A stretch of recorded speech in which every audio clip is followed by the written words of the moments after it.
Life as the eldest wasn't easy, especially with Claire as my little sister.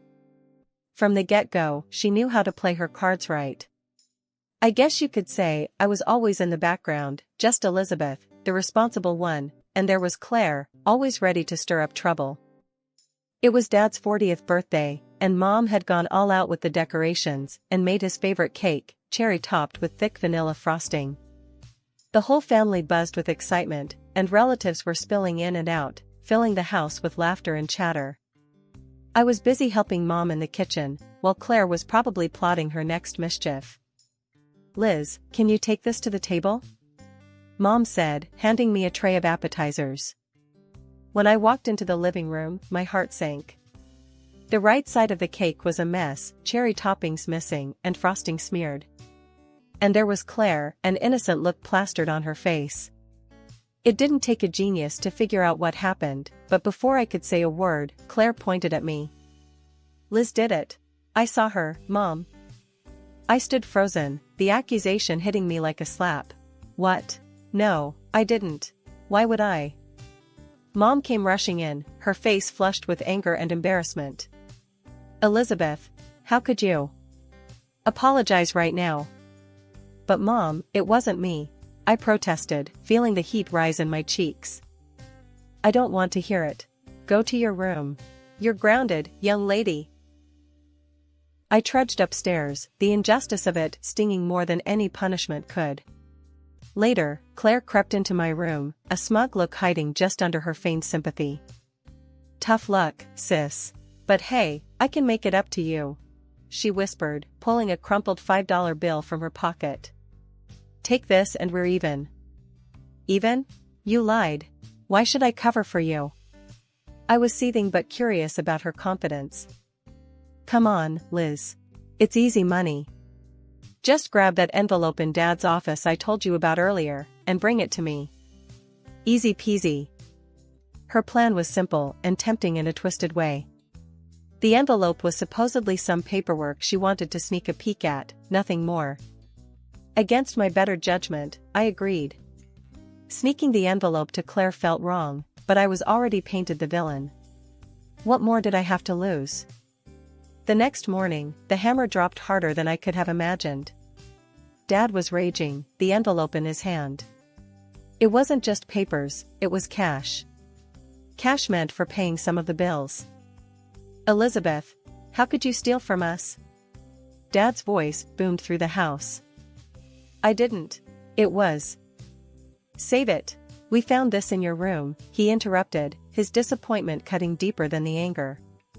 Claire walked away scot-free, and I was left to stew in my room, grounded and betrayed. I vowed then never to let her sweet-talk me into anything ever again. High school was a mixed bag for me, and while I buckled down on studies, Claire threw herself into every party she could find. As graduation neared, the gap between us grew wider.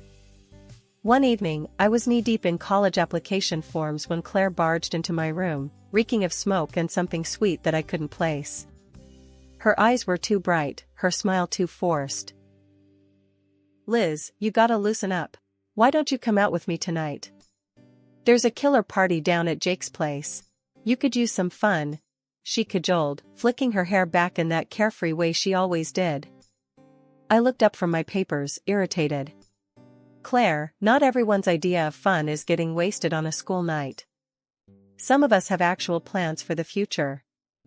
Claire's face hardened, and she leaned in close. "Just watch, Liz. I'll make it big without any stupid degree. I don't need to waste my time like you do." Time passed, and our choices post-high school reflected our heated exchange that night. I got into college, moved to a city with a reputable landscape architecture program, and started carving out a niche for myself. Claire, true to her word, skipped college. Last I heard, she'd taken off to another city with a questionable crowd, chasing who knows what. Mom and Dad tried to bridge the gap between us, urging me to reach out to Claire. "Elizabeth, have you heard from your sister recently?" Mom would ask during our weekly calls, hope tinged with worry in her voice. "No, Mom. Claire hasn't called. Did she reach out to you?" I'd reply, knowing full well she hadn't. She's your only sister, Liz. Maybe you should try talking to her, mend things. Dad would chime in, his voice always a mix of frustration and concern. I sighed, feeling the old weight of being the responsible one. I'll try, Dad, but you know Claire. She does what she wants. While I built my academic and eventual professional credentials, Claire became a nomad of sorts. Her life a series of adventures and misadventures relayed through rare, cryptic social media updates that did more to mystify than inform. Then came the inheritance from Grandma, a blessing that felt like a lifeline. I poured that money into starting my own business, a landscape design firm. It was a dream come true, turning soil and seeds into serene escapes. Meanwhile, Claire's sporadic text showed pictures from beaches and bars, her wild, carefree existence a stark contrast to my structured days. My landscaping business was blooming, and I was deep in the green, literally and figuratively. With every shrub I planted and every garden I designed, I felt more anchored, more at home in my world. One busy Tuesday, as I was hauling bags of mulch across the nursery, I first met Michael. He came in wearing a plain white tee and jeans, a resume in hand, looking every bit out of place among the flora. "Hi, are you Elizabeth? I'm Michael. Hear about the job?" His voice was clear, his handshake firm. "Yes, that's me. You're a bit early for your interview, but that's all right. Let's talk as we work. You can help me with these bags," I said, motioning towards the pile of mulch. We talked as we worked, his ease with physical labor apparent. He wasn't just some guy, he was someone who knew his way around a garden, his knowledge deep, not just fluff. His simplicity was refreshing. No airs about him, just a genuine love for the earth and what it could yield. By the time we finished setting up the new floral display, I was more than convinced about him. "You're hired, Michael. Can you start tomorrow?" His grin was as wide as the horizon. "Absolutely, wouldn't miss it for the world." Over the next few months, Michael became more than just an assistant. He was a confidant, a co-conspirator in all things green and growing. Our lunch breaks often turned into brainstorming sessions, or just times to laugh over spilled seeds or a particularly stubborn patch of earth. It was during one of these lunch breaks that things shifted. We were sitting on an old wooden bench, sharing a pizza. "You know, Liz, I've been thinking," Michael started, his tone a bit more serious than usual. "Yeah? What about?" "If it's about that weedy patch by the fence, I'm all ears," I joked, trying to keep things light. He chuckled, then turned to me, his eyes steady. "No, not that. About us. I mean, I like working here, with you. A lot. And I was wondering if you maybe feel the same?" His words hung in the air, mingled with the scent of pine and fresh earth. It was one of those moments, the kind where everything seems to pause. "Michael, yeah, I do. I really enjoy having you around too," I admitted, feeling a mix of nerves and excitement. "Good, that's good. So, do you think we could, go out sometime? Not as boss and employee, but just as us?" I laughed, more out of relief than anything. "I'd like that. Let's do it." "Great. It's a date then," he said, his smile making me feel like everything was just as it should be. A year later, we got married. It was a simple ceremony, just close friends and family in a small garden we both loved. Standing there with Michael, exchanging vows beneath the arch of blooming jasmine, I felt a sense of completeness. Just when you think you've got life somewhat figured out, it throws a curveball. Mine came in the form of an unexpected call from my mom. "Liz, guess who's back? Your sister Claire. She's here and wants to see you," Mom said, her voice a mix of excitement and nervousness. "We're having dinner tonight. You and Michael should come." That evening, Michael and I drove to my parents' house. The familiar landscape rolled by, but my stomach twisted with every mile closer to what felt like stepping back in time. Walking up to the door, Michael squeezed my hand. "You okay?" "Not really. But let's get this over with," I muttered, trying to plaster on a smile as we rang the bell. The door swung open, and there was Claire, as radiant and charming as ever, a stark contrast to the knot of anxiety I felt inside. Liz, look at you, all successful and married," Claire exclaimed, pulling me into a hug that felt more for show than out of affection. "And you must be Michael. I've heard so much about you." Dinner was a lavish affair. Mom had pulled out all the stops, and Dad was unusually quiet, watching the interactions with a hopeful eye. Claire was in full charm mode, laughing a little too loudly at Michael's jokes and keeping the conversation dangerously close to the topic of my business. "So, Liz, how's the business going? Must be good, huh? Working with all those fancy clients and big projects," Claire said, a gleam in her eye that I didn't trust. "It's going all right, lots of hard work as usual," I replied, playing down the details. "Oh come on, don't be modest. Mom told me you landed some big contracts."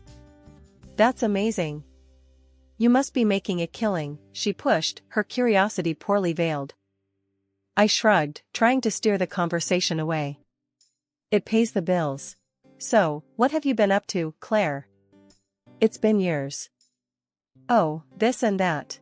Travel, fun, living life, you know how it is," she said vaguely, waving her hand dismissively.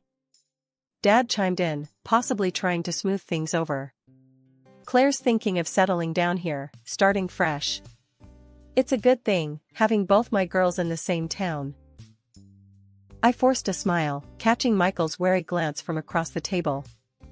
The evening dragged on, with Claire's questions about my business becoming more pointed and persistent. I felt like I was being interviewed rather than catching up with family.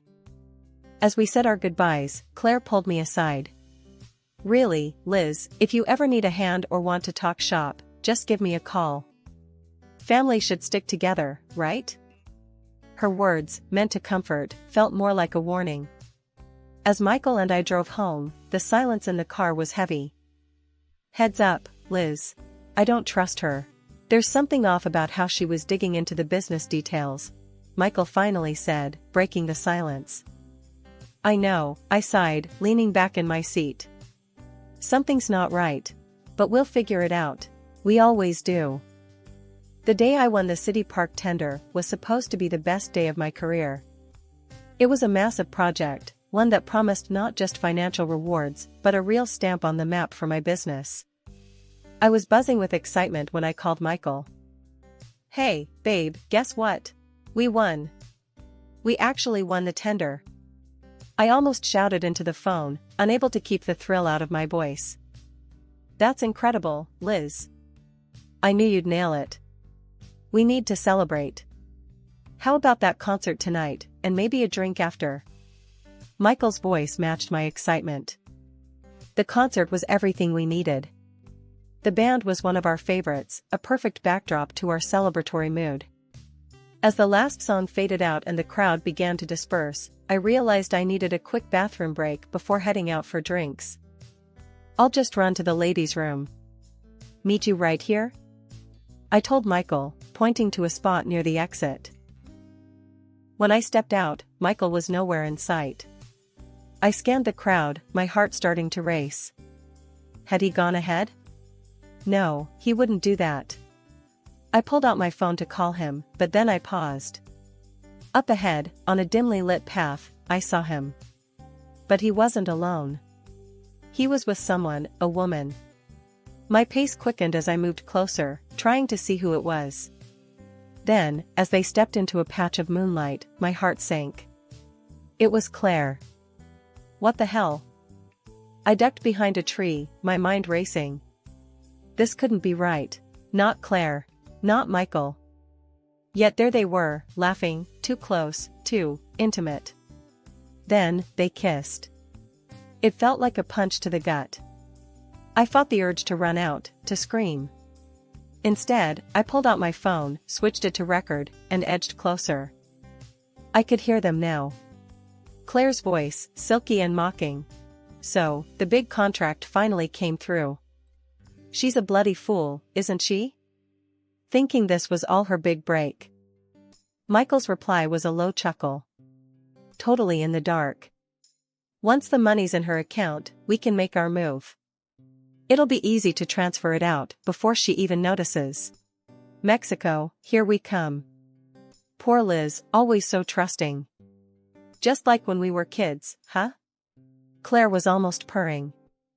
They parted with another kiss, and Claire sauntered off, while Michael checked his phone.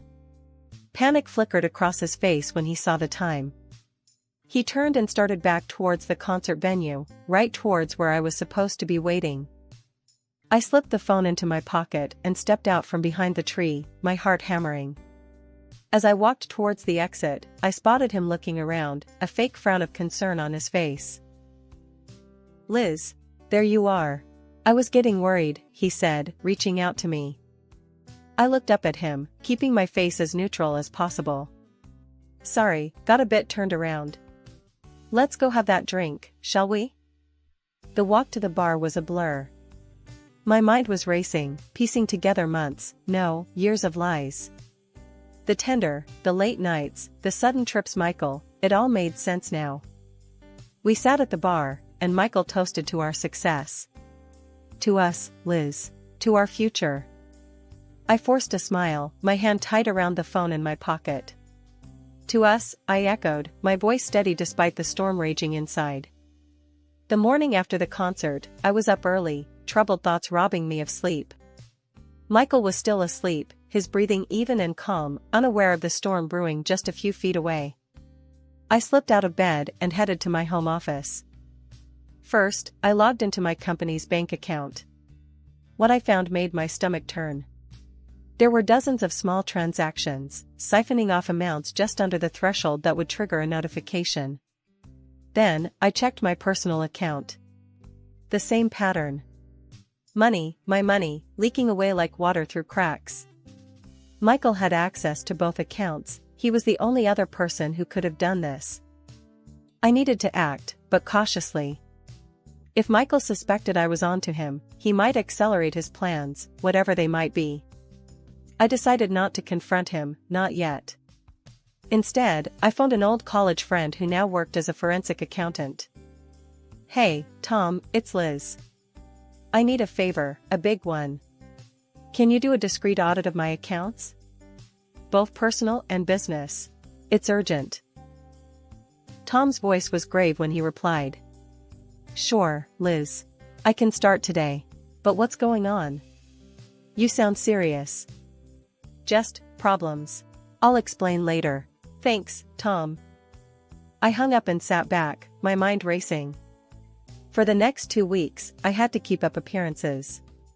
The thought of acting normal around Michael twisted my gut, but I had no choice. 2 days later, Tom called me with the preliminary results. "Liz, it's not looking good. There are irregularities all over the place. It's like someone's been consistently skimming off the top. You were right to be suspicious." Hearing it so plainly hit hard. "Can you compile everything? I might need it soon." "Of course. I'll get everything organized. Liz, be careful, okay?" I promised I would, hanging up with a heavy heart. A couple of days later, I received an email from Tom. Armed with the audit results and the damning recording, I knew it was time to bring in heavier reinforcements. My hands were shaking as I dialed Mark, a classmate from high school who had since become a cop. "Mark, it's Liz. Elizabeth Miller. I need help, and it's pretty serious." There was a pause on the line before he responded, his voice cautious but concerned. "Liz? What's going on? Are you okay?" I took a deep breath, steadying my nerves. "No, not really. I've uncovered something. It's a long story, but it involves fraud, my husband, and my sister. We agreed to meet at a quiet cafe away from prying eyes."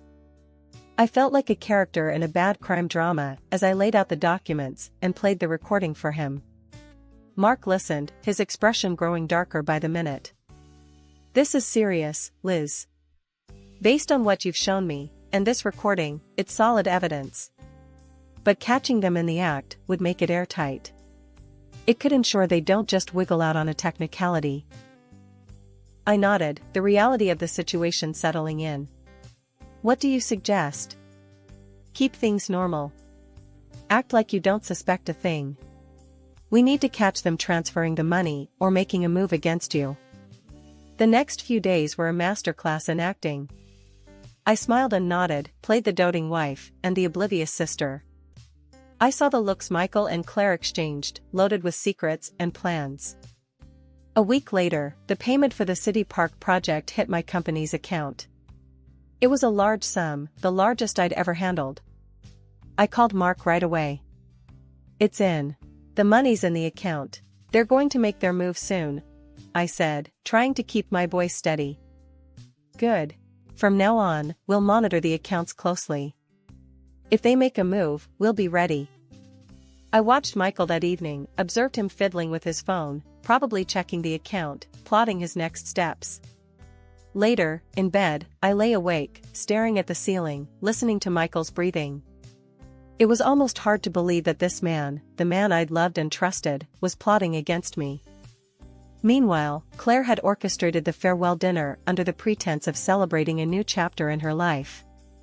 As I walked into my parents' house, the atmosphere was buoyant, almost surreal in its cheerfulness. "Liz, you made it." Claire greeted me with her typical flair, a wide grin plastered across her face. "I have some big news. I've met someone wonderful, and we're planning to get married. We're even talking about moving to a resort to live out our dream life." My parents beamed at her, their joy palpable. "Oh, Claire, that's wonderful. Tell us more about him." I sat quietly, forcing a smile as Claire wove a tale about her new, mysterious beau. Her descriptions were vague, deliberately skipping over any details that could link directly back to Michael. Just as Claire was elaborating on her fabricated love story, the front door burst open. Michael stormed in, his face flushed with anger and panic. "Liz, why can't I access any of the accounts? What the hell is going on?" he bellowed, his eyes wild. The room fell silent. My parents looked from Michael to me, confusion written all over their faces. Claire's facade slipped for a moment, revealing a flash of fear. I stood up, my voice calm but icy. "Because, Michael, I know everything. I know about your plans with Claire. About the money, about the lies." I pulled out my phone and hit play. The recording of their conversation under the dim lights of the park filled the room. Claire's scheming words, Michael's complicit laughter, it all echoed off the walls, stark and undeniable. My parents turned pale, their expressions shifting from confusion to horror. Michael and Claire made a move towards the door, a pathetic attempt to escape what was coming. At that moment, the police, led by Mark, entered the house. "Michael Turner, Claire Miller, you are under arrest for attempted fraud. You have the right to remain silent. Anything you say can and will be used against you in a court of law." The officers handcuffed them. Michael's plea was pitiful. "Liz, please, I'm sorry. I didn't mean for any of this to happen. Forgive me." I looked at him, at the man I once loved, and felt nothing but revulsion. "There's nothing to forgive. You made your choice." After the police and the chaos had left, the house was painfully quiet. My father looked at me, his eyes brimming with tears. "Liz, we're so sorry. We should have seen it. All those years, blaming you." "It's okay, Dad. It's over now," I said, though I knew the healing would take much longer than just tonight. The courtroom was cold, sterile. My heart was pounding as I sat there, waiting for the final verdict on Michael and Claire. I wasn't alone, my parents were there, it seemed they aged years in these past weeks. As the judge entered, everyone rose, the tension in the room thick enough to cut. We all sat down as he began to speak, his voice echoing slightly in the large room. "The court hereby sentences both defendants to 5 years in state prison, with eligibility for parole after 3 years, based on behavior and restitution payments." The judge's words were like a physical relief, a burden lifting that I hadn't fully acknowledged I was carrying. The drive home was quiet, each of us lost in our thoughts. When we arrived, the sight of the garden, lush and vibrant, was a stark contrast to the morning's events. I took a deep breath, the familiar sense grounding me. "Why don't we have dinner together tonight? At home. Just us?" I suggested, longing for the simplicity of a family meal. That sounds perfect, honey, Mom said, relief in her voice. As they went inside, I lingered in the garden, my sanctuary. I touched the leaves, the petals, reminding myself of the growth and life that continued, relentless and beautiful despite the harshness of the world.